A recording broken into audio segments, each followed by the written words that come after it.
I'm just one of those people that even when people are running with me, I love listening to them. I love listening to their stories and what they're going through, but I very rarely come back with a lot of conversation because I am struggling. But that talking, that sort of willingness to share is it helps you move forward. I think one of the best things when you're running is when you've got two complete strangers. Like you know these two people, but they don't know one another, and you just go deadly quiet, and then they hit it off, and like they have this great chemistry, and like it happened a couple of times. Like a chap called Chris, chap called Dean, Tom and Chris, Tom and Dean. Like all these people never met one another, come together for me, and then they've struck up these amazing friendships, which you like.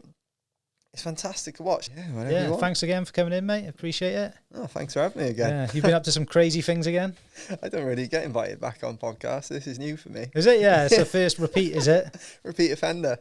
Yeah, mate. Well, I enjoyed it last time, and I keep getting like people who say they watch it, and a couple of people have watched it over and over again, I think, for like inspiration and stuff. Oh, cool, man. I think a couple of them probably messaged you, so they say. So I get some messages mentioned in the podcast for sure, man. You've obviously got a good following. Yeah, well, I think they're all kind of into similar sorts of things. Do you know what I mean? It's either like sportsmen or inspiring people sort of come in. So I think it's kind of fit the bill, really. Decent, mate. I'll take it. Yeah. So, yeah, I expect your DM's probably been pretty wild this last month or two, have they? I'm terrible at getting back to stuff on there, especially like DMs and stuff. But no, it's been cool. People just giving me kudos and all that, really. It's really sweet of people to get in touch and sort of wish you well. Like even before the challenge, people wish me luck, and then during the challenge, they keep it going, and then after the challenge, you get the follow-ups as well. It's cool, and obviously the main thing is always charity. So the more people that message, the more people I guess are seeing the whole reason why we're doing it. So yeah, definitely, mate. It's hell of an achievement. Like, so should we put some context of what you did then before we go too far? Yeah, of course, man. So recently. Coming up to 3 weeks ago. It's crazy how time flies, really. I managed to run the length of the UK from Groats to Landsend, but did the national free peaks in between. So ran from Scotland down, got to Ben Nevis, came through England, diverted off to the lakes and went up Scaffold Pike, came down, diverted off to Wales, went up Snowdon and came back through Wales and down over the old Severn Bridge into the southwest and hooked it down to Land's End. It was simple as that. It wasn't simple. It was an absolute. It was.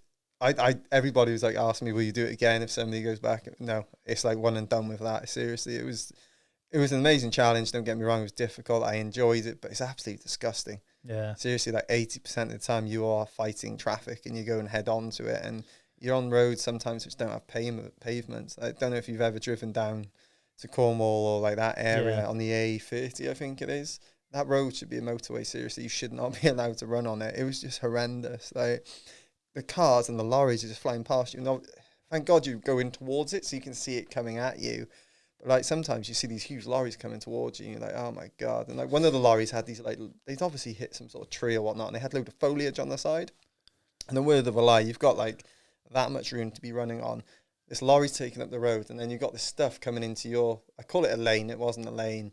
And he like, me and the guy I was with, who's like a ex-kickboxer, like you'd look and you go, I'd not mess with you. He just turned to me and went, we just need to get off this road because I'm fearing for my life. And it's genuine, I was fearing for mine as well.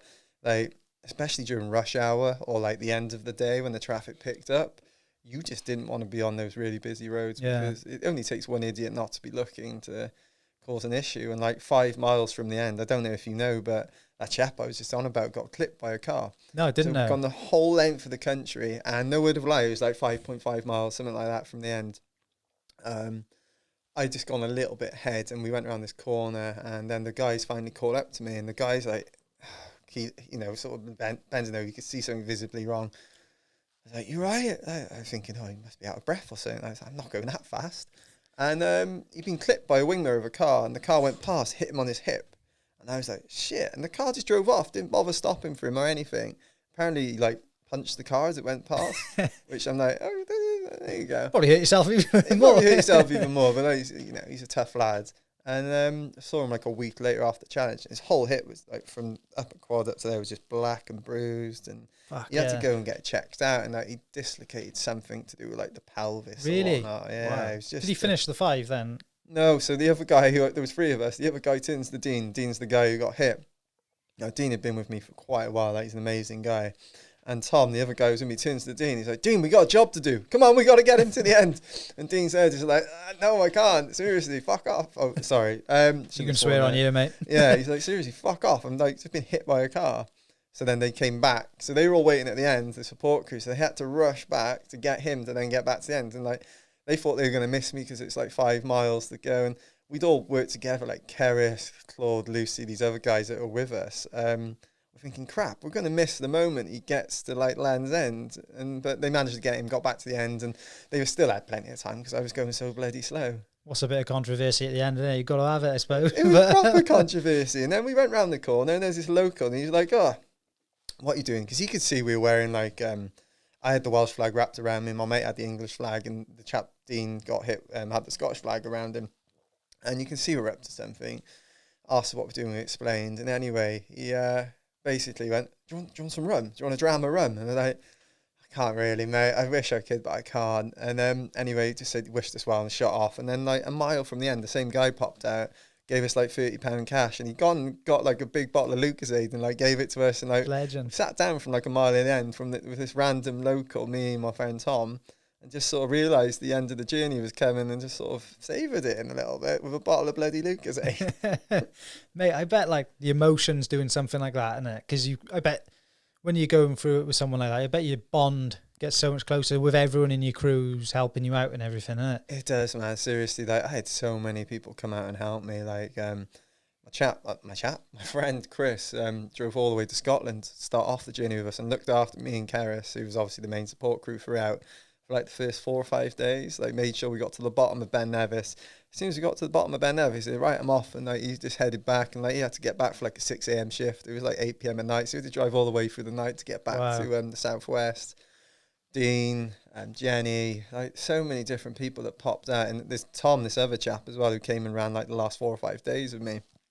It was just those people, Sana, these people who were like have their own stories, and that they come out and they talk to you, they share it with you. They're people I know previously, there's people that I don't know previously, and I think one thing we did find was people were willing to talk about any story they've been through in their life, and usually because we were sort of doing it around child abuse, and we were sort of trying to raise awareness about that and talking about it.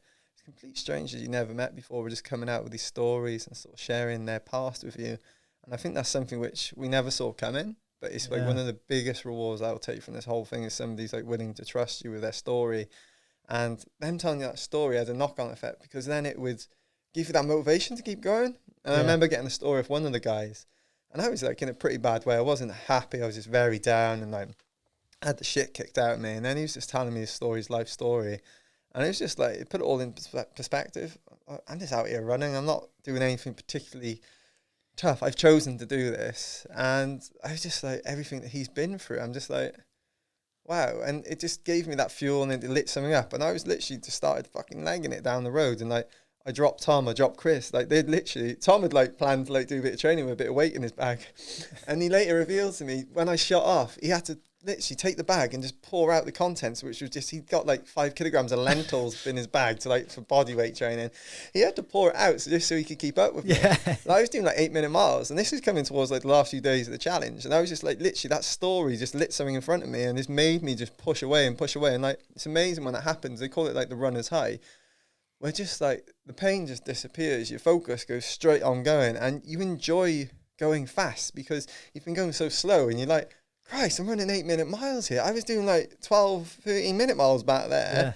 Oh my God, I wish I could just keep this up. And you keep going, and keep going, and keep going. You try to get every inch out of that, like that runner's high. Like a flow state, like almost. Like it happens sometimes before, like I'm coming towards a checkpoint, and I like doing this game where we were doing like 20, 25 miles without seeing Keris, the main checkpoint at the start of the day. But like, if you can get to that checkpoint in a real strong position, and then you literally just flip the switch, you're like, right, okay, well, I'm not doing 25, I'm going to do another 22 miles. And no, another 2 miles. So you even out another 2 miles before you see them. So you see them, and you're like, you're buzzing, and you just use that energy to push through. And then straight away after, you're like, oh, fuck, I wish I'd taken the break back there. But then they find you 2 miles up the road, and then you mentally, then you're like, oh, I'm 2 miles closer to where I have to be, and you just keep. It's all mind games, like massive mind games. Like this one was very. Like, I was genuinely fearful for my life, like on the road at some points, just from the traffic. That's something like which, looking at it from the outside, you don't even think about. To be honest with you, you just see you running, and you're just assuming you're just running on a safe piece of road. You don't even think about the fact that all this is going on outside of it. Man, I don't know if you've ever driven the road from Bilf to Rhayader to Bilf. Yeah, oh yeah. Man, well, we got there, like, you're losing the light of day, it's pissing down. You're with, like, I think it was 2 or 3 other runners, Sana, Dean, maybe somebody else. And you're running down this road, and like, everyone's like, we shouldn't be doing this. Like, shouldn't be, but you know you have to, because if I stop now, I'm going to drop miles. You have to push on to a point where you feel you can pick it up again the next day. And it was just really, really bad. It got really dangerous, and we're just trying to, every time a traffic would come, you jump onto the verge, then it messes your whole rhythm. You go slower, your mind starts going left, right, centre. You just start losing a bit of handle on the whole thing. And we just ended up calling it halfway down that bloody road because it just became too dangerous. And yes, I'm willing to push my boundaries as much as possible, but I know we could pick up miles the next day, and it just wasn't worth risking my life for. Yeah. So then we got up the next day, started where we finished, and the weather was even fucking worse. It was ridiculous. And, you know, I wish I'd done those extra miles the next day, the day previously.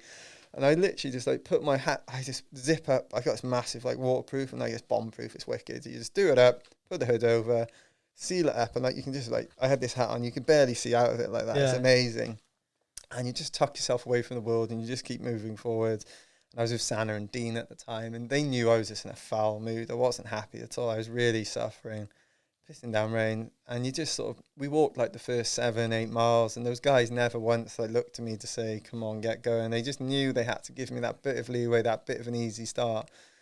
Got to Bilf, had to Greg's, and then carried on, and everything picked up from there on. I'll sort it right out. Yeah, you get 2 opportunities for Greg's on that road from from Rhayader to Bilf. It's amazing. Yeah, mate, fair play. Like, I can only commend you. It's just a crazy thing to do. And like me and one of my mates did a 50 earlier on this year, like just up and down the canal again. Nice.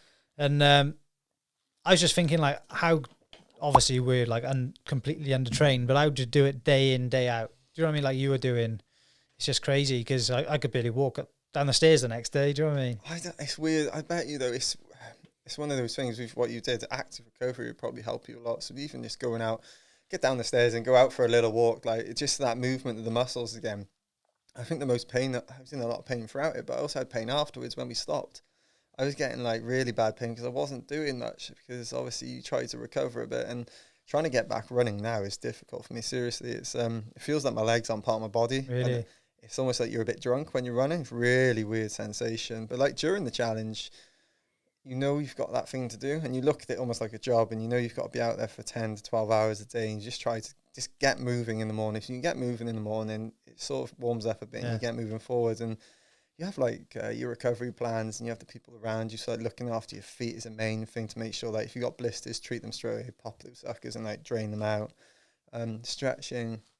I was lucky enough, my sportsman Steve Stewart, who is fantastic and also amazingly generous, lent me his like moon boots, and they're like big things. You know when you get like the blood pressure done on your arm? Yeah. They're like those, but they go around your legs. I've seen them, yeah. They look a good bit of kit. You can just sit there, sleep, and your legs get a massage. It's incredible. Unless you've got blisters on your feet, then it crushes them together, and you have to get your wife to put a hand in the boot to try and just like protect your feet, because like, oh man, it's just crazy. But yeah, doing that mileage each day, it does break you down a bit, but also you do become stronger as well if you can manage yourself through those difficult moments. Like you're gonna have rough days, but it's just always trying to just one step in front of the other. Yeah, definitely. Well, yeah, I know. Like I've been out and done like certain amounts of distance and go out the next day, but after that, God, I was wrecked. But that's just, I suppose, as well. Knowing you've got to do it, you find a way, don't you? You've got to find a way, and your cause as well. It's got to be so much inspiration and so much motivation to push you forward. And like them extra people coming out and sharing their story, it just kind of shows like you being open and honest and putting that out there. Because a lot of people wouldn't want to, would they? Let's be honest. Like a lot of people would kind of want to keep their past and their struggles to themselves. And I think you guys coming out and doing that, like you said, just gives other people a platform to have someone to talk to at least. Well, it's like, it's one of those things where like we do it we fundraise, we creating this awareness around child abuse, and basically the more you talk about it and the more you don't let it live in the dark and bring it forward into the light, the more you counteract it, the more you fight it. Unfortunately, something that happened to Keris as a child, she was abused, and it's something which both of us, we support each and every year by doing silly challenges like this.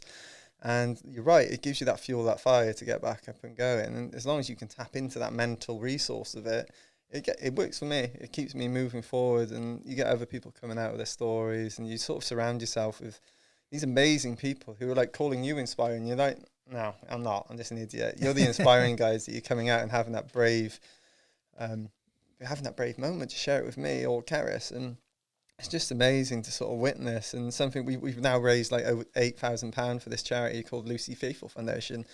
And Keris, as a survivor, looked at the charities that we could sort of help, and there's some amazing ones out there, but these are the only ones that sort of trying to stop it before it gets going. They're working with the people before they actually commit anything towards a child, which is like, well, like people who they've maybe like, got a thought or a feeling about yeah. it, and these people have a helpline which is anonymous, where they call up and they sort of work with these people to sort of help them through it and stop them from going that far. Because other charities are amazing and they help it, but these ones try to stop it before it gets going. Yeah, that is amazing. And the most prominent thing to me was Keris, a survivor. That is what she wanted. That's what she wants to see. It wants to see it stopped before it gets going. Yeah.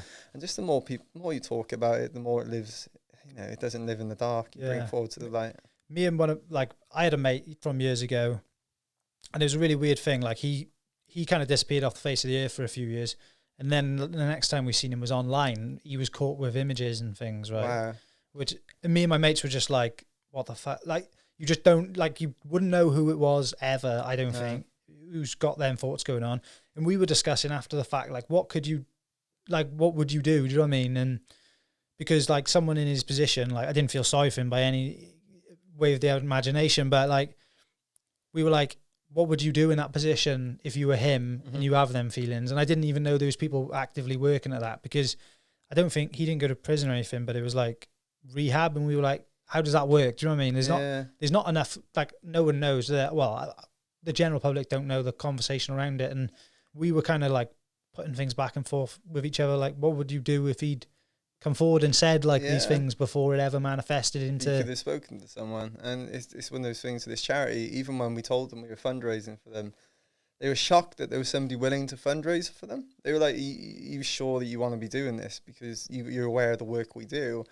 And we were like, 100%. I respect Keris's opinion and what Keris believes in, and if that's the greatest thing we can do, then we'll do it. And they're just an incredible charity. Like, genuinely, one of the sweetest ones I've worked for. Like, the other day, I received a card through the post, and I think everyone in their office had like signed it, but they not just signed it; they'd all put an individual bloody message in this card. Yeah. It's like full of messages.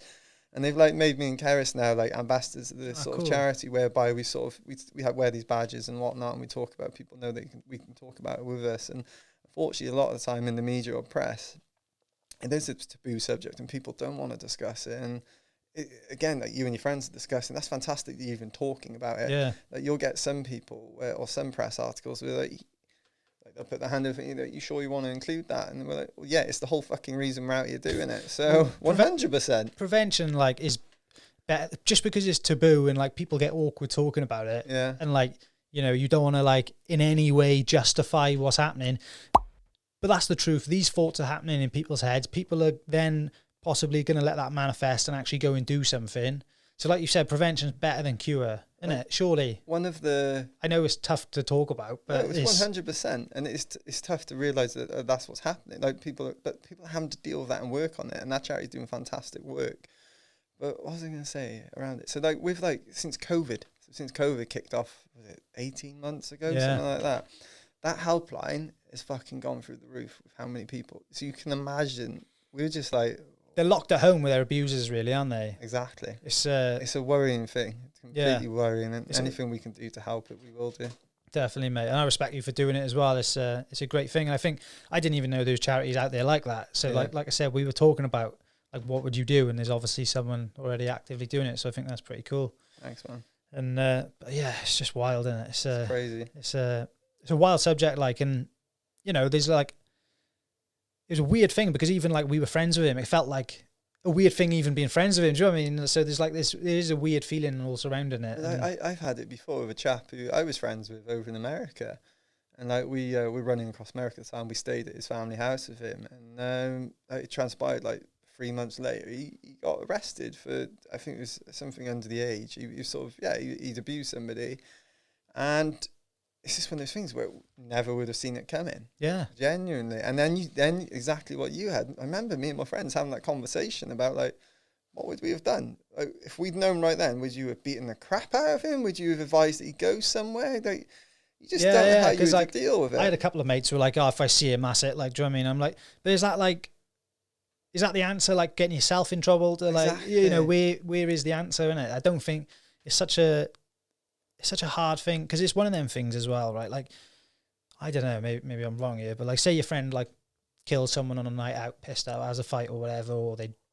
knock someone over in their car, or I don't know. There's loads of different things, but that seems the only thing that's like unforgivable in it, really. You know what I mean? Yeah. It's or like you can never see him coming back from, because it's like their desires. And it's kind of hard. I could never see the rehab side of it, and I don't know enough about it, to be honest, to really be talking about it, I suppose. But you're right.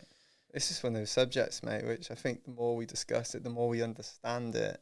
Yeah. The more we counteract it, unless it happens. Like, there's people out there doing it, and just need to stop it. Yeah, definitely. And this charity, they have a campaign called Stop It Now UK on Ireland. It's just fantastic that they're going out there trying to counteract it. So anybody that can support it or just follow them, it's just something which is greatly received by them, because they don't think there's people out there that want to support them, which is sad in a way, because they're doing this great work. And even like I said, as soon as they went to us, like, you sure you want to do it? Like, 100%. You've just made my mind up even more. There was already sold on it, but now you've just completely hammered that home. Yeah. So. I respect you for doing it as well, like, because there's some people, like you said, who probably go, oh, maybe we shouldn't put our name to this, which doesn't make any sense. Doesn't make any fucking sense whatsoever, does it? It doesn't, because when you actually dig down and look at what they're doing, they're trying to stop it. So it's fantastic. I think so, yeah. It's better to do it before than to maybe have to, like, deal with the aftermath. And, like, a lot of the times as well, you see a lot of people, like, it becomes a reoccurring cycle, doesn't it? Mm-hmm. Like, in a lot of families. Yeah. Because, like, it becomes normal, I suppose, to them, doesn't it? And, you know, it's but yeah, prevention, definitely. I think, like, one of the other things we found with people sharing their stories is it's almost therapy to them as well. And in the way it helps them, they can talk about it, they can get it off their shoulders. And you actually see it with Keris, like, she will tell anyone and everyone about it. And she's not a victim, she's a survivor. And everyone else is a survivor because they're still here today. So. Yeah, fair play to her. Must be hard work as well, putting up with you for them days, I'd imagine, mate. Oh, yeah, and the fact that she's heavily pregnant as well. So yeah, big respect. Oh, mate, massively. She manages to drag me through it. And there was days where, like, we bought, like, a camp bed for the back of the van for her to have a nap in. And she's not the one using it. It's me, literally. She is a rock. She's so hardcore. Like, I bought her a pregnancy pillow. Mate, those things are incredible. Seriously. You were on it, were you? I was using it. And I've been looking and researching it now. And, like, apparently it's really good for recovery. All right. Mate, I don't know if you've ever tried. We've got one, like, yeah, from when Soph was pregnant. Try it. It's incredible. It's literally wicked for recovery. And I think I've used it more than Keris. Yeah. I know. It's wicked though. And, like, seriously, she was so, like, she was going through the ringer as well, because obviously with that sort of stage of pregnancy, she had a growth spurt. Her feet, like elephant's feet, like seriously just swelling up at the end of every day. Yeah. And she's still not, she's just focused on making sure I'm okay, which is, well, she's my inspiration, and like every time I got to see her, it was like a lift straight away as well. Yeah, I bet that's like that bond you two have got through everything you do together as well. It must be amazing. Like, it is. She knows how to deal with me. Like, I had a point where I kicked right off, really angry. I had my shoes, like my laces were undone, and you know when your shoes are undone, you can usually just like kick them off. And like I was really angry, and I got up and I said, she's like, just go and do like 2 more miles, just calm down and get going. And my shoelaces were undone. I was like, I can't be bothered to do my shoelaces. Like, kicked out, like trying to kick the shoe off my foot, and the shoe didn't come off, so I looked like a right idiot. So what else can I do? So I pulled my bag off and like slammed it on the floor, and I was like, oh no, like my phone and my the track is in there. Like, oh no, I've just broken this really expensive stuff. And then literally 2 or 3 miles down the road, I was a lot better. And yeah. She just knows like how to just diffuse the situation. When you're in pain like that, though, innit, I would imagine, like when we did the 50, you know, there's times where like I'd stop off, like we had like my mum and my missus and all just there like giving us stuff. And even though they're being the best people in the world, like giving you everything you need to crack on, when they're telling you, oh, you should have this, you should do this, you just like, just fuck off. Like, I don't even mean it, but like, you just need you need to be in your own head, don't you? And you just need to just get knuckle down and just go back into what you can work with. And like, I'm just one of those people that even when people are running with me, I love listening to them. I love listening to their stories and what they're going through, but I very rarely come back with a lot of conversation because I am struggling. But that talking, that sort of willingness to share is it helps you move forward. I think one of the best things when you're running is when you got two complete strangers. Like you know these two people, but they don't know one another, and you just go deadly quiet, and then they hit it off, and like they have this great chemistry, and like it happened a couple of times. Like a chap called Chris, chap called Dean, Tom and Chris, Tom and Dean. Like all these people never met one another, come together for me, and then they've struck up these amazing friendships, which you like.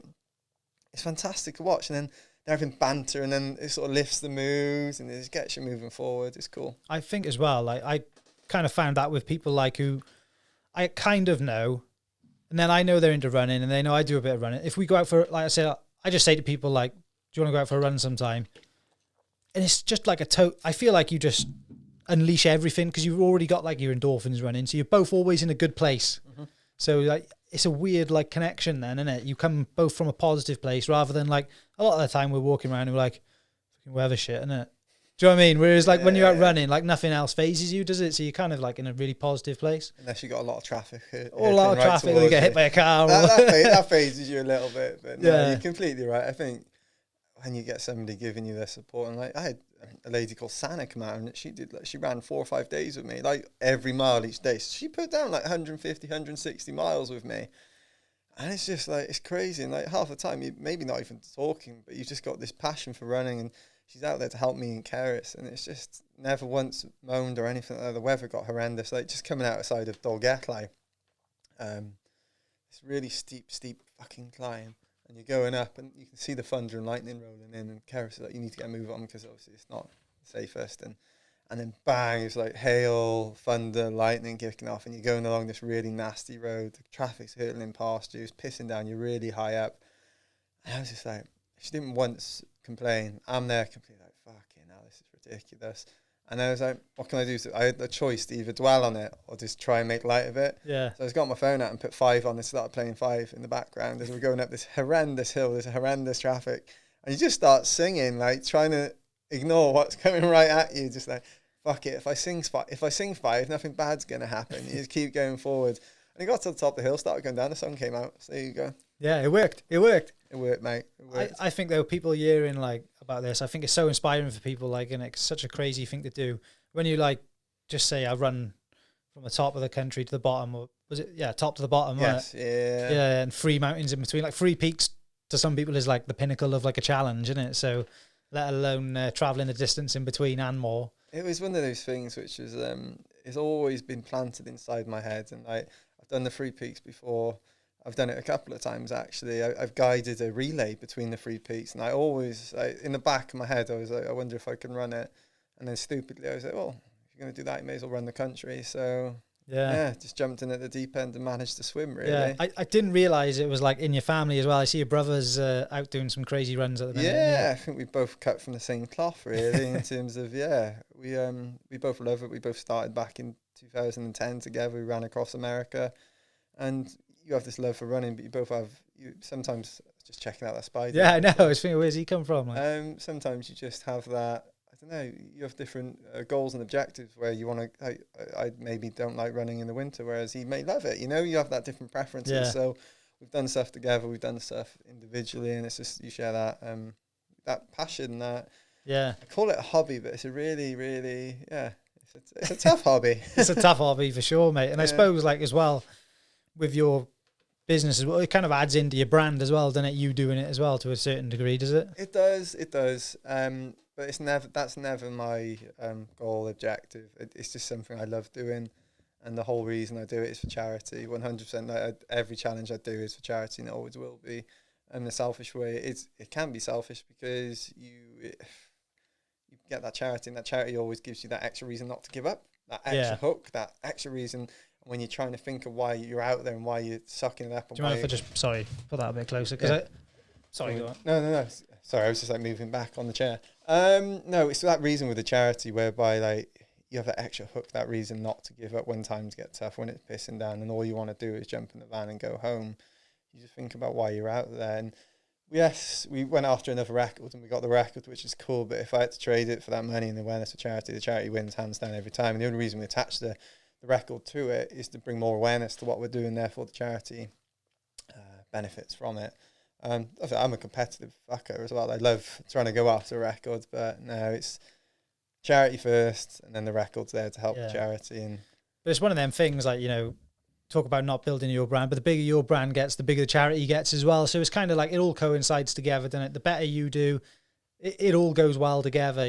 The more people that's got their eyes on you, it sounds like, not coming from like a selfish standpoint, but like the more followers you get, the more people you inspire, the more people will have their eyes on that charity as well. So it kind of goes both ways, doesn't it? It's a circular economy, trade-off. isn't it? Everything works together, and the bigger the more my stuff gets noticed, the bigger more it's gonna help the charity.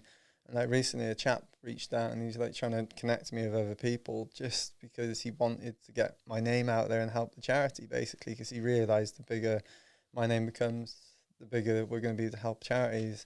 And we had a target of £10,000 for this fundraising. We've hit 8,000, which if you asked me at the start, would I accept 5? I would have taken 5 all day. We're on 8 now. I'm just like, but I'm now on 8. I'm like, surely we can fucking push the 10,000, maybe, I don't know. But I'll keep trying. I'll milk it for as much as possible. Yeah. Well, anyone who watches this, get over to his page and donate, innit? Get on there. Please, thank you. Definitely, get on there.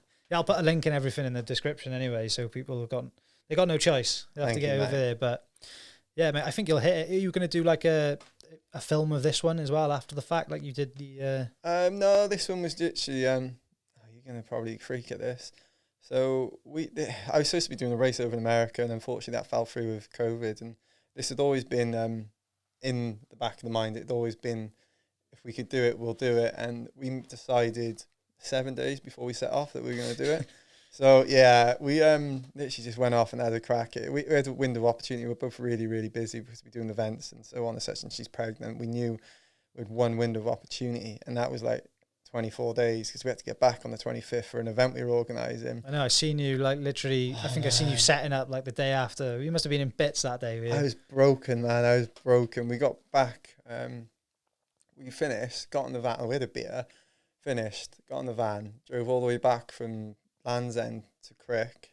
Didn't get back till like 11:30 at night. Bear in mind, we finished about 2 o'clock in the afternoon. Got back, was up at 8 the next day, had to go out and mark the route with my 2 friends. 2 of my friends is not hilarious. I was almost like crying at the time. One guy, he rings me. He's like, "Rhys, I'm ready. I'm here. You're supposed to pick me up." Like 10 miles in, I was supposed to go and grab him and get him on to move on to the next part. I'm like, "I'm here. Where are you?" He's like, "I'm here." I was like, "You're definitely not here. Where are you?" He sent me his location, and he's like, 7 miles away. Oh no! And I'm like, "You said you've marked the first 10 miles. You definitely haven't." Anyway, managed to find him at the side of the road, and he's like, "Bloody dangerous route this is. There's barbed wire fences and everything." I was like, "Let's have a look to see where you've been." And he'd gone and marked the wrong 6 miles. Like he'd gone wrong for about 6 miles and marked a completely wrong route around. Like, oh, nightmare! And I'm just like, we've lost like 4 hours of the day here. I'm already under like time constraints. And we didn't end up finishing until like 11 o'clock at night. To which then we had to get back up at 4 a.m. the next day, and then do the whole event, which is rewarding in itself. I love it because you get to see other people achieve amazing things, and it's one of those things nobody will ever take it from you, because you're like the first person they see as they come over the line. So you see that raw emotion, and like you can never predict how a runner's going to react. Like you have tears, you'll have anger, you'll have ecstasy. It's just like, and in your head you're like, "Oh, I wonder what they're going to do, and then like it's just always, you never guess it right. It's crazy, man. But it's always one of those things you're just like, wow, these people put this effort in. And it was horrendous conditions, really bad. 50 miles around the MOD base just outside of Brecon, so it was like up and down, this tussity. It's pretty bleak up there on some nice days. Yeah, it is bleak. It has its own weather pattern. So I had to, halfway through the event, I had to go to Brecon to get fuel and food.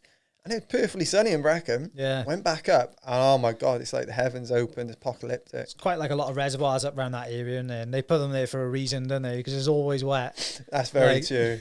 And like the chap that came over the line did it like 50 miles in like 9 hours, which is really, really good over that terrain. Yeah. Then the final person came in at like 3 a.m.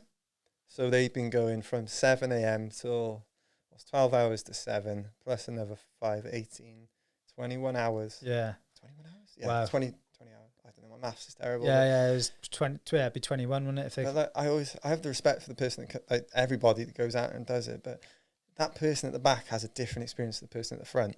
And in a way, they're a lot more tougher than the person in the front, because they've had to suck it up for a lot longer. That took that guy 9 hours. It took the lady at the back two and a half times. Yeah, the her struggle was probably more than his and more timely, more epic. Like, mate, it was pitch black. You just literally how she was hanging on, and we had a tail runner with her at the back, Lauren, who was just fantastic, and she they worked together to get to the finish line. And it's when they get over that line, and you've got that last person, you have that sense of relief because you know everybody's got back safe. But you're just like overjoyed for these people who've they've had an absolute belter of an event. They've got their money's worth anyway. Yeah, you were there to the bitter end as well. 100%. I think I had like an hour nap in between when you had, because towards the end you do those gaps between runners. But no, even Keris was there to the bitter end, like with the baby. And so I think one of the other things I didn't mention is what I'm most proud about as well is when our kid pops out in November time. Like our kid's already been the length of the country. It's like one of those stories you can say, well, you've already actually visited this place, although you haven't seen it yet. So one of the things we want to do when we're older is actually go back up and drive the route. I'm not going to run it this time. Are you excited? For parenthood? Yeah, man. It's first one, so excited, nervous, just happy, and sort of, you just want a healthy child, and that's all that pops matters, out. It's going to be all encompassed. Like, everybody's like, "What's next? What's next?" And Keris is like, she jumps in, push him out. She's like, "The child is next." Okay, that's just not at the moment. Take his eyes off running and focus on parenthood, which it is. It's always focused on that anyway. It's just, immensely proud of Keris for what she's done with me. But obviously, she's carrying my child now. So. Yeah. I think as well, that, like as the man, like I found I was still like going about my daily life and I didn't really fully think of the impact of it.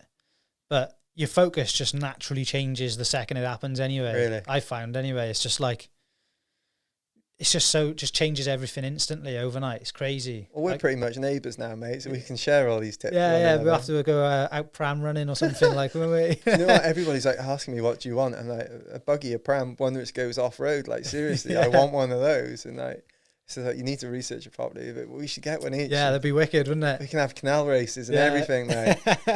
Well, I don't think I'll be racing you, to be honest, but we do have to go in for a run though.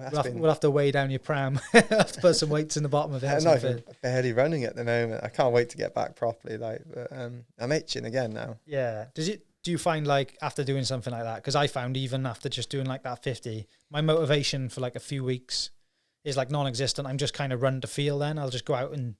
Yeah, 100%.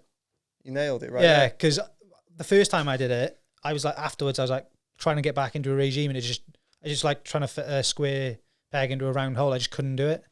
So I'm lucky to have a coach, Lawrence, who's fantastic. They're called Enduro Prep. They're like based in South Wales, and like he's extremely good at managing me in terms of like, we know that I've been working my ass off to do something this summer, and I was always. The race in America was Badwater, and if I could be Badwater ready, we knew I'd be ready for something else. It's similar to what happened at Wales Coastal Path last year. Yeah. These are always on my bucket list and always working towards that end goal. And when it was over, it was weird, like waking up the next day and you're just like, I don't have to run, which is a lovely feeling for a couple of days. And then after a while, after a week, you start to feel a bit lazy, like, I should be doing something. After 2 weeks, like you're pulling down the walls, and then you go for a run and then your legs aren't there, your feet are still hurting, it brings out other injuries in your legs, which you didn't actually realise at the time. So that my knee, my ankle is just really weak at the moment. It went on me on the Wales Coastal Path. It went on me again on this bloody challenge. So I do have a weakness there. So I'm just trying to manage myself back better than I did last year, because if I can do that, then I can be stronger next year. But no, it's also, I think, something I do. I do a lot of reading. So I do a lot of reading into other events. And you sort of get that, carrot at the end. You like that goal, which you don't. It could be that, could be that, could be that. And it gets you dreaming, it gets you thinking. Yeah. So I do a lot of that after an event as well, because I think I mentioned it on the other one, when I finished Badwater, I had that moment of ecstasy. I'd finished, but that was an 11-year trip, like, to get to there. And the fall off was like, fuck, what do I do now? Yeah. And I went into other events, which I shouldn't have been. I wasn't fit enough to be in those events, but I still went at it. So this time I'm like, I'm being overly cautious. I'm just like, okay, well, if I find something which I like and something I want to do, I will do it, but I'll run it past Keris. I'll run it past my coach first before signing my life away, basically. And it's just one of those things you already think about what's next year. And we've got a busy, 2022, isn't it? Yeah. We've got a hell of a year next year with like events and challenges, which have rolled over from this year. So like your calendar's like already filling up, and you also like, can I squeeze another one? And you're trying to like, again, put a square peg in a round hole. Is that it? Yeah, that's it, mate, I think. Yeah, you're trying to make things work, and they may not work, but... Are you busy like with the race directing? Is it? So this year we had. Is that your full-time gig? Yeah. It's a full-time gig now. Cool, man. It works well.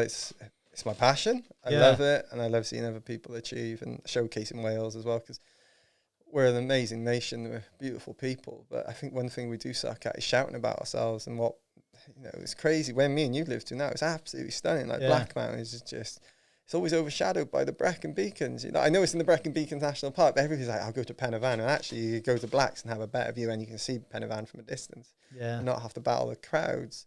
But no, it is my full-time gig now, and next year we've got 9 events. So this year we've had 3 so far, and I've got another 3 coming up over the next 4 weeks. So I've got a really busy 4 weeks. And then next year we've added another 3 races to that calendar. They're 200-mile races. So we've got a 200-miler in South Wales, a 200-miler in Mid Wales, and a 200-miler in North Wales. But that is, they get like 120 hours, so 5 days to finish it. So that's 15 days of the year already dedicated into those 3 events. So we've got 9 events. We've also got the child as well. And then I've got like personal races, which I've signed up to, which again, they're, at the moment, there's good little gaps in between them, but then I'm going to want to do my own challenge as well, 100%. So. Can't get enough of it. I can't, mate. It's like, it's my hobby. It's, again, I've said the word before, it's my passion. I love challenging myself, and as long as I keep running, I'll keep doing it. Yeah. Mate, I think it's amazing. It's one of them things as well, like it's kind of like never ending what you can do, and there's so many different routes, so many different options. My cousin just, attempted. She did. I don't think she did it in the end, but she attempted Offers Dyke Path this weekend. Nice. Her and this other lady from down Swansea way. Right. But I think they underestimated it probably, and the weather was pretty bad.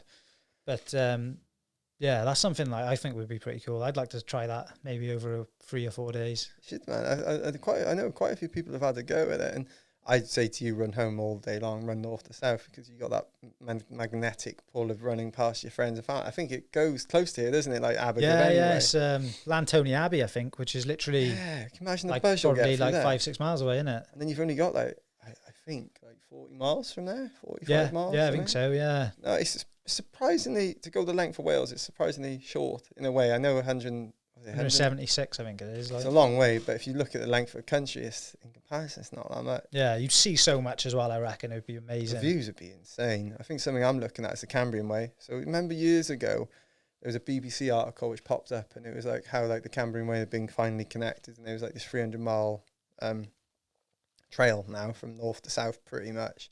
And every runner under the sun was going, I'm going to do that, I'm going to do it. And you've got people messaging you saying, don't do that, I'm going to be doing it. And you're just like, what? You can't really dibs a trail or anything like that. So I've been speaking to one of my close friends, and it's something which I'm going to have a crack at anyway and see if I can break the time on that.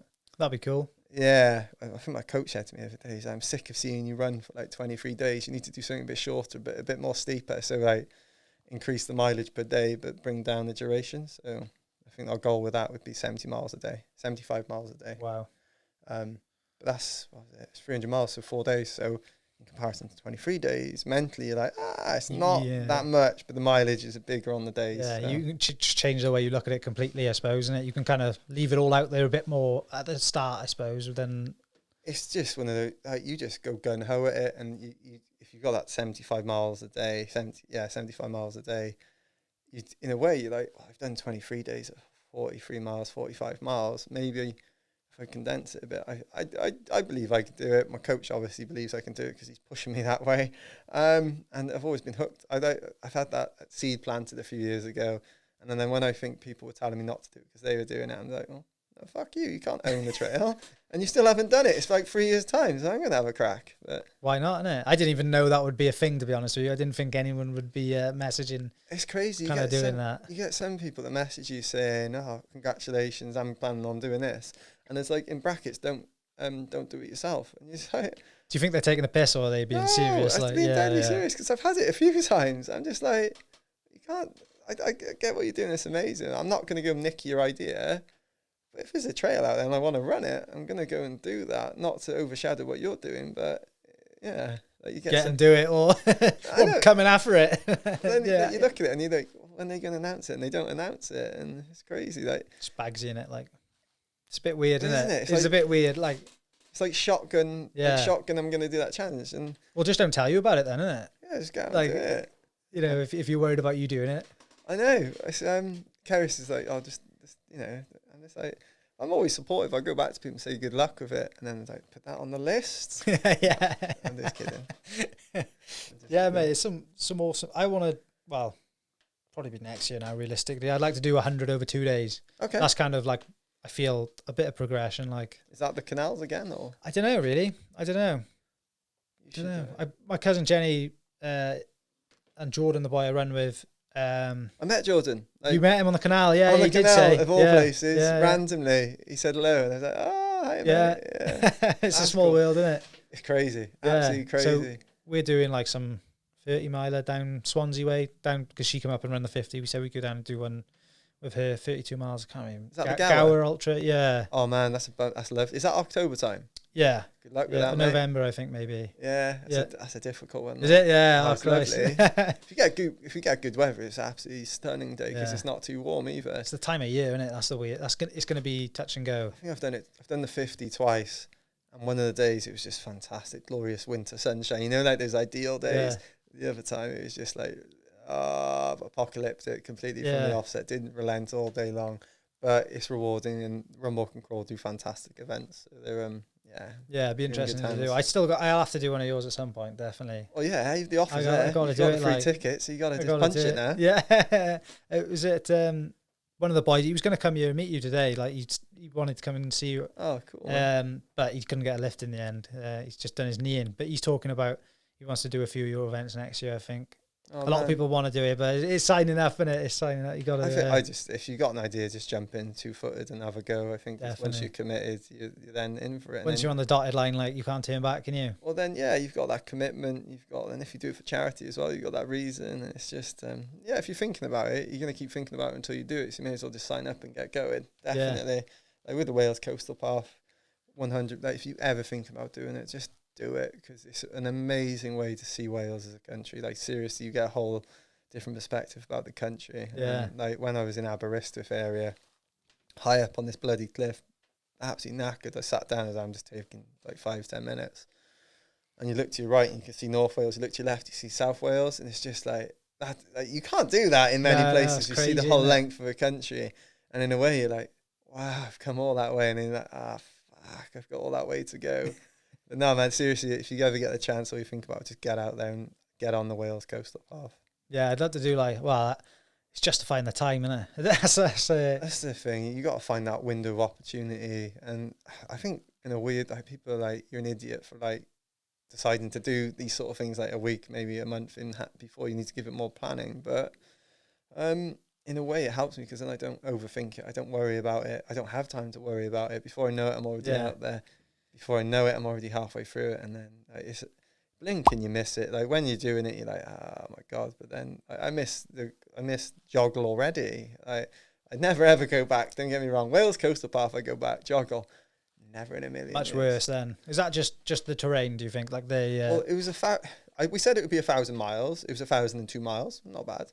Fair play. Didn't get lost too much. There was a couple of times where you had to get diverted because of road closures and stuff, and that is just like a kick in the balls. You're just like, oh god, but you have to do it.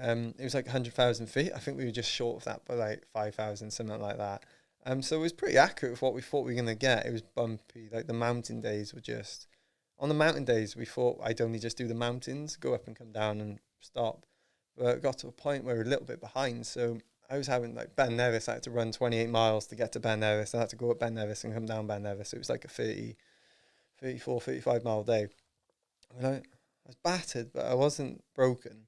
So then Scaffold Pike, I had to run like 25, 26 miles to get to Scaffold Pike, go up it and come down it. Yeah. That ended up being like a 32, 33 mile day. Came off that, I was broken. I was just like, I got to the top of Scaffold Pike.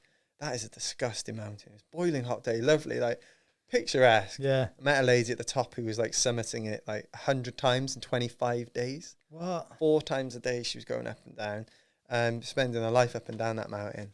And I got to the top, ran out of water, and then my phone started dying of battery. I dropped my phone in one of the streams up there, and like it was the quickest I moved all day long. I was like, that moment of panic sets in, you like scamper into the water, you're trying to get the phone out, you like backpack off, get a towel out, trying to dry it, and you're like, where's all this pain just gone? Like, how have I just moved like that?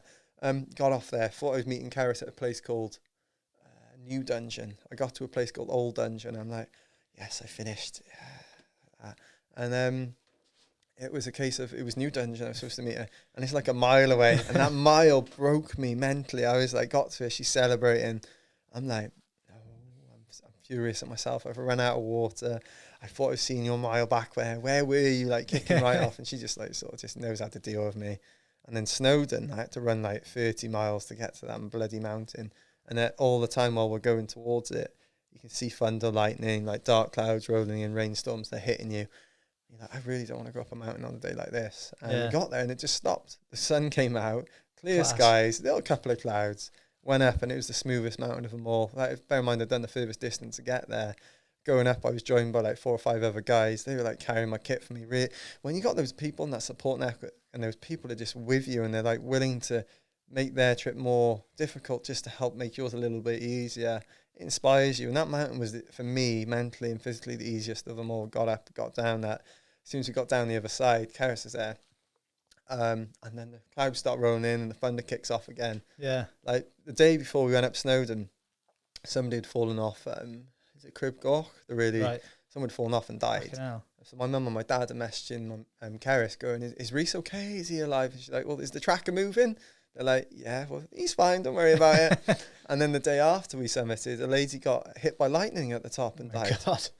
So I don't know what happened, but we got lucky. Yeah. That puts into perspective how dangerous some of the mountains can be. And I think the shocking thing was going up Ben Nevis, and it's pissing down with rain. But it's like a conveyor belt of people. We went up late in the day, so we're like probably the final 5 people going up, something like that. Yeah. And you're getting up and you're like, oh my God, all these people are coming down. At the bottom, I was like, I'm going to wish everybody good luck and well done. And, and then after like 100 meters, I can't do this. I'm just literally going, good luck, good luck, good luck. Well done, well done, well done. And going up, man, it was just crazy seeing the people coming down just broken. And they were broken because it's not that much, it's not a difficult climb, but they were just underprepared. So like they didn't have the right kit on. They didn't, waterproof, not enough water, like these simple things, which... I've never been up there. I'd be interested. I haven't done Snowdon, Ben Nevis, any of them. No. Oh, man, it's worth it. Pen-y-Van, like, tons of times. It's easy, innit, really? Pen-y-Vans, it can be difficult in areas, though. It depends. Really busy, isn't it? It is really busy, yeah. Like Ben Nevis I was shocked at just people going up so underprepared, and you do worry for some people. There was mountain rescue at the top trying to save somebody. Slipped. I was just like, it's crazy. Hey mate, what I wanted to ask you as well, what do you think of that Nick Butter? Oh, it's cool, isn't it? Yeah. Just finished or finishing? Today, I think, maybe. Today or yesterday. I was going to do an Instagram live with him the other day, but his signal was just like all over the shop. But right. Yeah, I think he's run around the outside of the UK, isn't he? Yeah, I don't know if he was doing trails or roads or whatnot, but it was like a circumnavigation of the UK. So like 5,000 miles or something like that. Yeah, I think he was aiming like 2 marathons a day for... 100 days, I think, but I think he ended up going over. I think the first few days he hit loads of injuries. I thought at that point he's probably going to stop, but I think he brought it back. And he's a tough guy. I don't know him personally, but just from hearing the stories about him, he's a tough bastard. He just keeps on going. And I guess that's proof to it, the fact he's got to the finish line now. Yeah, it's pretty crazy, isn't it? It's immense, man. Seriously, to just keep on going around. You can look at the UK now and just go, what the hell? I've run around that. Yeah. So, no, big props to Nick for sure. Is that something you'd look at? I don't know if I do it like that. I'm going to wait and probably... No, damn it. He's not looking at anything in the future, but no. I'd wait until all the coastal paths have been connected and do a coastal version, perhaps. Oh, cool. Because I think they've just finished England. Wales is done. I don't even know where you start with Scotland, because you got all the locks and all like the top left-hand corners. There's so many like inlets and stuff. I don't even know how... If it'll ever happen, yeah. I think it'll happen. Yeah. I think it'll be a few years. Give me a few more years training. My kid may be like 20 years old by the time I get around to it. But that seed was planted last year, probably. Yeah, cool. Yeah. Cool. So there is things in the head. There's always going to be in the ideas floating around. You just let yourself think and dream, and if the opportunity presents itself, and I come up with the idea, and then it's Karis's job to sort of make it work, basically. Yeah. I got the easy job. I can just run. Yeah. And I just have to hang on by a thread. She's the one doing the logistics and everything now, which is probably the most difficult part of these things, especially when, like, I don't know, you say you're going to do 50 miles a day and you actually drop off by like 5 miles a day. It's all right for one day. It's okay for 2 days, but 3 days you're 15 miles away from where you said you'd be, then 20. then 30, and it just adds up. And then you actually find yourself being a whole day down on the challenge, but you've booked hotels for these locations. So you're having to drive at the end of the day further and further. And it's just one of those things where she's trying to like rebook hotels and whatnot, getting friends and family coming out. There's a lot of things that go in behind the scenes. Oh, yeah, like, yeah. She's not the only one, like my coaches as well, having to deal with me, but strapping. So if my ankle goes, she's like on the phone to my sports assistant, Stu, like, what do we do? Can you talk me through it? Or Lawrence, my other coach, he was actually the guy that puts together my running plan, so that she's ringing him saying, is this strategy working? Should we switch it up? You know, so many people that go into it, and like nutrition and everything like that. I'm lucky to be sponsored by a company called Hammer, who like, they're the only like company which I've got stuff off, and then they phoned me up to make sure I'm using it properly, which I'm like, that's pretty cool. So they make sure you're actually using it correctly. And I was like, oh, maybe that was like just special treatment or something. Do it for everyone, man. It's really, it's like, this is a cool bunch of people. And I literally, when I'm running, and I eat like bacon sandwiches and stuff. I haven't changed since last year, but like I've got a little bit smarter with, so I take a drink called Perpetium, which is like just all the calories you need to sort of keep on going, and you sort of take that every couple of hours, and it works for me. So yeah. We use this tailwind stuff like in the last one. I found that changed it for me quite a bit, like just having the energy all the time. Completely. And it's, again, you got the energy stuff, but then the recovery drinks at the end of the day, the vitamins and all that, just trying to, I don't know what half this shit does for me, but I do it because I'm being told to use it, and they're coaching me with my nutrition, which I've never had before. So you are just, I put my faith in other people, but it's worked. Gives you less chance of falling apart because as the weeks go on, if you weren't doing anything, you begin so deficient in so many things, wouldn't you? Do you know what, Kerry? This is a thing. Like you completely. I can, 100% sympathise with that, because you do. But with Kerry's like, oh, you're losing a load of weight, that you can see it starting to go off your body. And I'm going, oh, nice. I'm starting to lose weight. Cool. So I'm quite of a chunky runner anyway. I don't care. Like you look smaller than the last time we were here. Do I? I think so. Yeah. Because I'm wearing black, mate. maybe. She's like, oh, you're losing weight. I was like, oh. So we were lucky because we came run through Crickell. I ran like 50 yards past my front door, and nobody was in at the time. I wanted to stop, and then nobody's in. So you're just like, where the hell is everybody? You think Keris at least be there? Like, after, if we're going to have a checkpoint, it's got to be at your own house. I think Jordan said he's seen you, I think he said, I seen him bouncing down the 9 miler, which is in between Raglan and Abergavenny. Oh, right. Oh, yes. He said, like, and it was absolutely pissing down, I think, wasn't it, that night? Mate, that road is just, again, That's a brutal road. Yeah, I wouldn't want to be running down there. Not cool. We start again. It was coming towards the end of the day, so we were losing light, and we shot off down that road and realised I'm not going to make it down to Raglan. It's like a 9-mile stretch, isn't it? Yeah. I got like a mile, 2 miles into that road, and it just became too dangerous, and we were on the wrong side of the road. So we're like, fuck. So we stopped it for the day in LA. By next day, had to get up, and I was like, fuck this, I'm not going on the wrong side. I like hurdled over the dual carriageway and ran on the other side with a chap called Dick, who's a local. And he just like guided me through it, and we got that done pretty sharpish, because that is a fast road. It is, yeah. But, what was I saying about Crick? Ran past the doorstep, get to see the house. I can't believe I can't. Sorry, mate. Yeah. You said there was going to be a checkpoint. They're losing the weight. So yeah. Anyway, we stayed there that night in our house.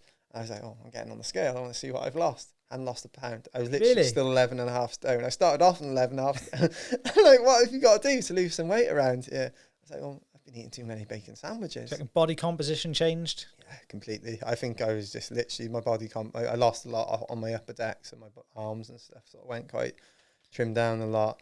But no, I lost a lot around my waist and stuff. So I don't know. It's just one of those things where I trimmed up on other areas, but kept the weight still. I was just like, I suppose your calorie intake was right anyway, wasn't it? Muscle weighs more than fat. I think that's what I was saying anyway. I didn't actually believe it. You should have got some before and after photos, shouldn't you? You know what? I always go into a challenge with the intent of doing that, and I always forget. Yeah. I think I did one when I was going across America a few years ago. I was like, I did like 3 days of it. I was like, yeah. And then after a while, I got these like half naked photos of myself on my phone. It's a bit weird. And then you're just like, oh, I'll leave it today. And then after a while, you just lose track. And like by the end of it, you've shriveled right down and lost a load of weight. It would have been cool to see that movement each and every day. But yeah. I last year when I lost a load of weight last year, and I was planning to do that. But like you said, you just life takes over. And then you also like, every time you go to show someone a photo on your phone, you've got this image of you in the mirror and you're like, oh, I don't really. No, of course, man. Or like, I'm like, oh, no, don't swipe across, don't swipe. Yeah. And you're just there in your pants. It's like, it's really weird. And that, you know what, you finish the days, the last thing you want to do is have to just get up again and have a photo. Like, we were having like, I was finishing and just laying down and not really moving. And Keris is there, like, the foot care is like, if you do ever do anything like this, foot care is like the first thing you do every time you finish. But it's not like, so you got blisters, you pop them, bang, and you get them drained. And then you put them in a bucket of Epsom salt with a load of hot water and you leave them there for like 5-10 minutes. You pull them out. You then put a load of another hot water in and you put a load of Dettol in. So then you Dettol your feet to disinfect them. Then you pull them out. And then she puts a load of Savlon on them. This takes like about an hour to get your feet sorted at the end of each day. Well, that's just your feet. So then you got to have like the moon boots and everything like that. So you're spending a good 2 hours looking after yourself afterwards.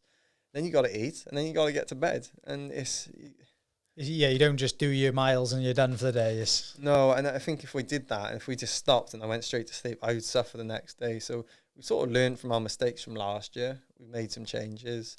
Like I said, we were busting out 20-25 miles before I'd even see her in the morning. And that was on no food. Because I'm just used to training without breakfast, because that's just the way I do. I get up and I go running. We're like, well, just do it during the run. And we did that last year, the Wales Coastal Path. After a few days, we realised, and that worked. So then from the get-go on this, we were just like, let's just do that. And it worked perfectly again. Yeah, it's one of those things. Would you ever entertain, have you seen, we did like this 4-4-48 thing? Yeah. Would you ever entertain, I know they do it like this, I can't remember what it's called, but they do like 4 miles every hour until you can't do any more. Like, would you compete in something like that? Or? Yeah, I think it's on my bucket list for next year. Yeah. And have a crack at and have a go at. That seems crazy to me, like trying to, because like you'll only get like, I don't know, depending how fast you're running in it, maybe like 20 minutes. Can't get away from anyone, can you? You have to stop. Yeah, exactly. It's crazy, isn't it? And I think I'd love that mental battle with somebody. I'd respect everybody I'm running against, but I just love that mental battle and see how you play out. And I just think my pace is quite, like, is it a metronome? Is that the right thing? Where you just keep on going and keep on going. And if they can't escape me, then I'll be all right. I don't know. We'll just see. I want to have... I can see a fire burning in the back of your head, I think. It's more like, it's not to beat other people, it's to see how I can do and see what I can push out. And I would have had to go next weekend. There's one coming up, but I'm organising the race, so I've sort of gone, well, I can't do that. Yeah. Obviously, I've got other priorities. So yeah, you see all these events. Sometimes you're like, yeah, I'm going to sign up to that, and you're like, I can't. I've got other commitments. But yeah, the big, I think they call backyard ultras, don't they? Yeah. I've got a few friends. The chap that set the world record on it. We've been speaking, and we spoke before because we were both supposed to do Badwater this year, and it fell through for both of us. His name's John Stocker. If you ever get a chance to get him on, man, he's fantastic. Yeah. So he set the world record for the backyard. So how many laps or yard? They call it yards. That was this year, wasn't it? This year, I've seen like a Facebook post about it. Down in England, he'd be a great guest. You know, he's a lovely guy as well. I think they did a ridiculous amount of time, but it was mainly after a while it just turned into 2 people. Yeah, and these 2 people just kept on going and going. Didn't they both finish on the same? On this, the thing. No. So the way the race ends is when one person's left standing. So John and this other chap just kept on going until one person breaks. Ah, right, okay. And I think John just outlasted him. So when the other person breaks, that person's still got to do one more loop by themselves to finish and complete it. But when I was doing Jogle, I was speaking to somebody about it, because you just talk about other running stories and inspirational people, and that's exactly what John is. And they're just talking about it, and they're like, well, he's got a world record now, so all he has to do is turn up to every other backyard ultra in the world, run it until he's the final 2, then just drop out before they get to his record. Exactly. I was like, that's a mad concept, isn't it? Yeah, you think they'd just keep the person who's winning going, wouldn't you? But I think it's, you need to have that compatriot to push you. And I think those 2 people, I've never done it myself, so I can't speak, but looking at the end of those sort of types of races, like you've got the world champs coming up of that now in October or November. So John's actually going over and representing the UK with another chap from the UK called Andy Pearson. He'd be a fantastic guy for you. He's lovely. These guys are machines. They're just metronomes. They just get it done, and they're just they're on a different level. But best ones from around the world congregate on Big's backyard, which is Lazarus Lake, the guy that created the Bartleys. Basically, he's the mind child. He's the guy behind it. Again, because he's just that way inclined, isn't he? Make people suffer. So they are heading over this year, and they're going to compete against everybody else. But it's just one of those races where I'd love to have a go. Yeah. I'm sure I will one day. Like, I want to do like a track race as well, where you just go round and round and round and see how many miles you get in like a 24-hour period. Yeah. Like that Zach Bitter, is it, in America? He set the world record under 12 hours, 100 miles, I think, and it's something crazy, like 11 and a half hours. It's just and I think he's like keto diet as well, up until he actually races, and then he introduces carbs to fuel him on the day. Wow, that's a tactic, isn't it? Yeah, yeah. I think the most technical I get is I give up caffeine for a challenge. Yeah. Like, I didn't touch a drop after Christmas. I just stopped. I was drinking decaf coffee, but not caffeine. And when the challenge kicked off, I was like, bang, get it down me. It just gives you this new lease of life, kick up the arse. Like in the morning, I wasn't eating anything, but it's quite disgusting. I'd wake up, and then from that little trip in the car to the start, I'd have 2 double espresso, you know, those Starbucks cans of coffee. I'd have 2 of those and then a can of Coke to get me going in the morning. Like, I was buzzing when I get going. It worked. Yeah. Well, I was watching this podcast with, I think the doctor's name was Dr. Michael Pollan. He was on the Joe Rogan Experience. Right. And he was talking about caffeine and how, like, you know, 90% of us are walking around caffeinated all the time. We're drugged up without even realizing it. We don't realize what it does until we put a pause on it, like you did. And he said it can take up to like 30 days to actually really understand what it's like to live without it. Yeah. And he's like, did you go through any sort of like detox with it? I had headaches from leaving it. I used to drink it like 5 days a week in work. And like we'd be in a coffee round, there'd be like 10 people in the office. You should all make one. I might have like 8 to 10 a day, right? And then over the weekend, I wouldn't have any. And on a Sunday night, I'd always get a headache every week. It's so, just shows like what it's actually doing to you. How much dependent you are on it and everything. With these multi-day challenges, it's cool. So like I'm okay. I know how to cope with it. I can deal with it and take it on board. When you're doing like non-stop, like 130, 140, 150 mile races, I don't do it at the start. I'll do it towards the tail end, because it is like a case of you are hanging on by your ass. By the end of it, you're literally just trying to get through, and caffeine towards like the 100-mile point is just like a new lease of life. Any boost you can get. Well, you get a boost from caffeine. You get a boost from the daylight, because usually on a 100-mile race, you're going through the night. And when that sun comes up, it's just like you survived that dark moment, that lack of light. And as soon as you can get that sunlight on you, things feel a bit better, and you can see a light at the end of the tunnel. Excuse the pun. And there's another race out there called the Tunnel. Have you ever heard of that? No.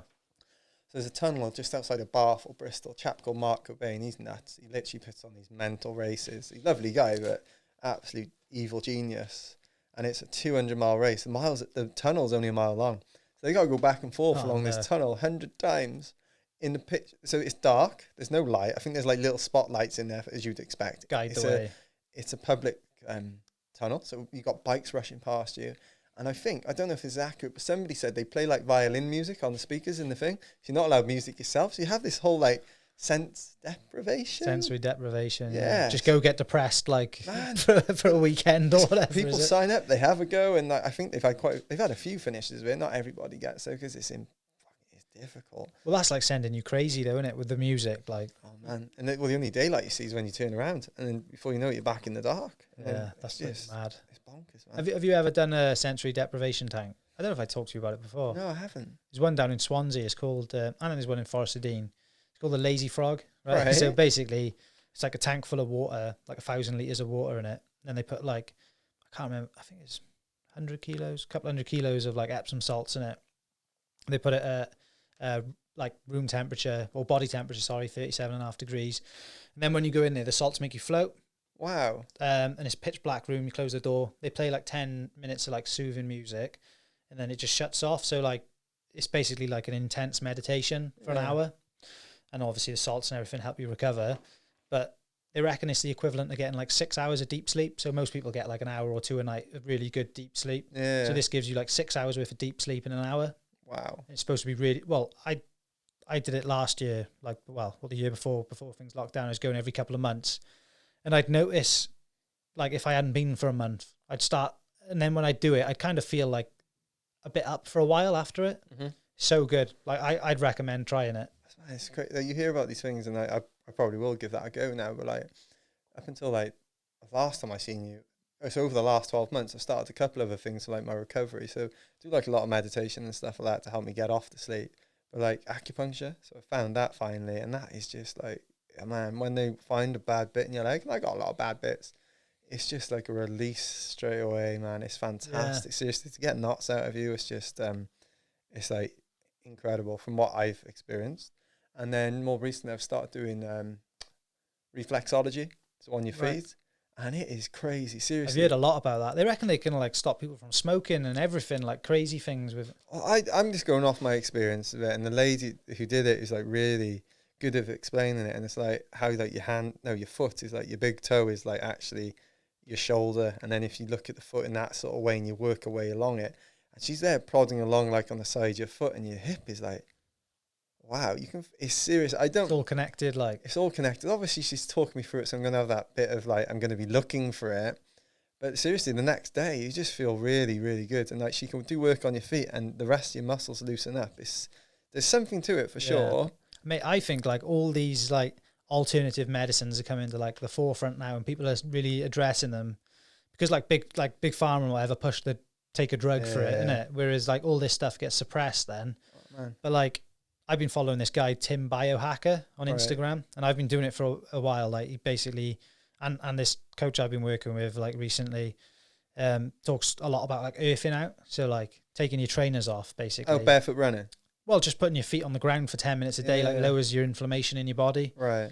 And there's bound to be like an electrical reaction going on there. Like, because what I do with work, like when I first started, they took us around this substation.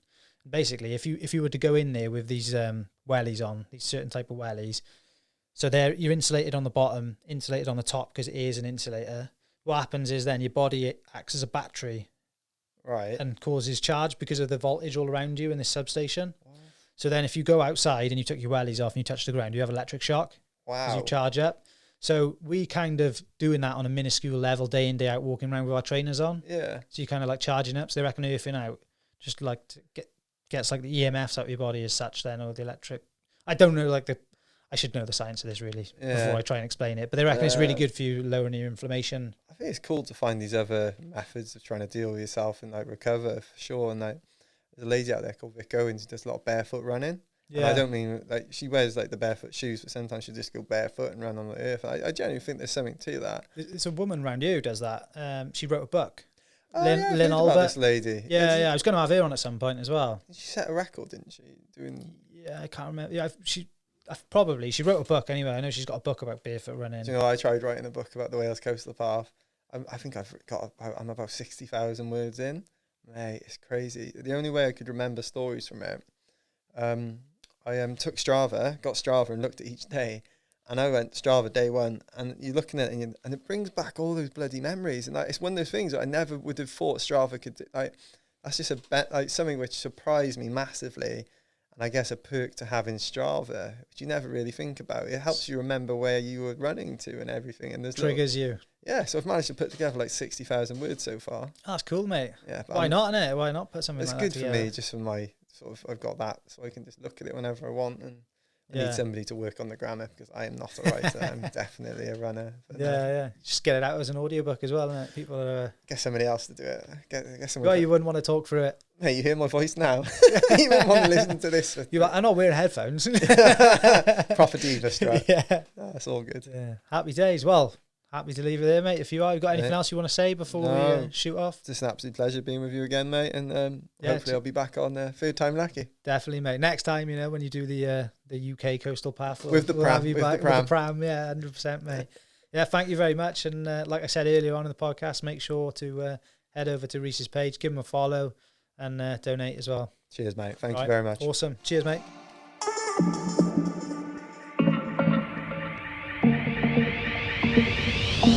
Experience Real Podcast.